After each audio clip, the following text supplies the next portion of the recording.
Friends, അസ്സലാമു അലൈക്കും. Welcome back to our channel. ഞാൻ ഇന്നിവിടെ കാണിക്കുന്നത് ഒരു ട്രഡീഷണൽ ഐറ്റമാണ്. ഇതിനെ നമ്മുടെ നാട്ടിൽ മുട്ടാപ്പം എന്നാണ് പറയുന്നത്. ഇത് കൂട്ടിയിട്ടും കറി ഇല്ലാതെയും കഴിക്കാം. അതിനുവേണ്ടി ഞാനിവിടെ 2 ഗ്ലാസ് പച്ചരി പുതിർത്തിയിട്ടുണ്ട്. വൈറ്റ് റൈസ് സോക്ക് ചെയ്ത് വെച്ചിട്ടുണ്ട്. ഒരു 4 മണിക്കൂർ അങ്ങനെ സോക്ക് ചെയ്ത് മതി. പിന്നെ അതിന് ശേഷം നന്നായി കഴുകി വെള്ളമൊക്കെ ഇതാക്കി ഊറ്റിയെടുക്കുക. പിന്നെ അതിലേക്ക് 2 സ്പൂണ് ചോറ് ചേർത്ത് കൊടുക്കുക.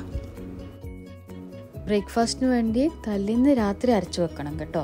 ഇതിനെ 2 ട്രിപ്പായിട്ടാണ് ഇവിടെ ഞാൻ അരക്കുന്നത്. ഫസ്റ്റ് ട്രിപ്പ് ഒന്ന് അരച്ചെടുക്കുക, നോർമൽ വെള്ളം ചേർത്തിട്ട്.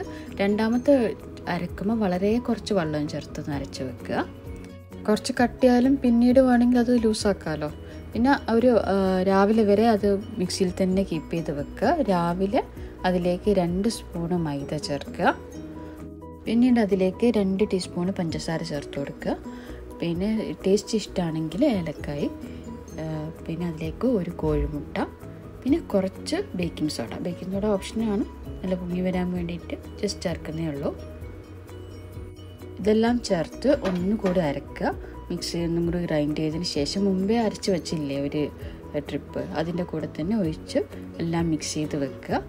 എല്ലാം ഒന്ന് ആക്റ്റീവ് ആയതിന് വേണ്ടി ഒരു 15 or 10 മിനിറ്റ്സ് ഒന്ന് റെസ്റ്റ് ചെയ്ത് വെക്കുക. ഈ ഒരു കൺസിസ്റ്റൻസിലാണ് നമ്മുടെ മാവ് ഉണ്ടാവുക. നന്നേ അതിന് പോകാനും പാടില്ല, എന്നാലും കൂടുതൽ കട്ടിയാവാനും പാടില്ലാത്തൊരു പരുവത്തിലാണ് കേട്ടോ. ആവശ്യത്തിന് ഉപ്പും ചേർത്ത് നന്നായി ഇളക്കി കൊടുക്കുക. ഇനി ഇതിലേക്ക് ഒരു പഴത്തിൻ്റെ ഹാഫ്, ചിക്കിറ്റപ്പഴമാണ്, അതിൻ്റെ ഹാഫ് നന്നായി നിരണ്ടിയതിന് ശേഷം നന്നായി ഒരു സോഫ്റ്റ് ആക്കിയതിന് ശേഷം ഈ അരച്ച മാവിലേക്ക് ചേർത്ത് കൊടുക്കുക. ഇതൊരു നല്ലൊരു ടേസ്റ്റാണ്. ഇത് പഴം ഇല്ലെങ്കിലും ചെയ്യാം, പക്ഷെ പഴം കൂടി ചേർത്ത് കഴിഞ്ഞാലാണ് ഇത് കൂടുതൽ ടേസ്റ്റ് ഉണ്ടാവുക. ഇങ്ങനെയുള്ളൊരു പാത്രത്തിലാണ് ചുട്ടെടുക്കേണ്ടത്.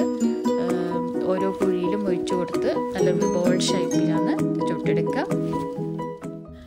അധികം ഡ്രൈ ആകുന്നതിന് മുമ്പേ തിരിച്ചിട്ട് കൊടുക്കണം കേട്ടോ, എന്നാലേ അതിൻ്റെ താഴെ ഇങ്ങനെ ഒരു ബോൾ പോലെ വരാൻ പറ്റുക. നല്ല ഈസിയാണ്, സിമ്പിളാണ്, കുട്ടികൾക്കെല്ലാം ഇഷ്ടപ്പെടുന്ന ഒരു ബ്രേക്ക്ഫാസ്റ്റാണ്.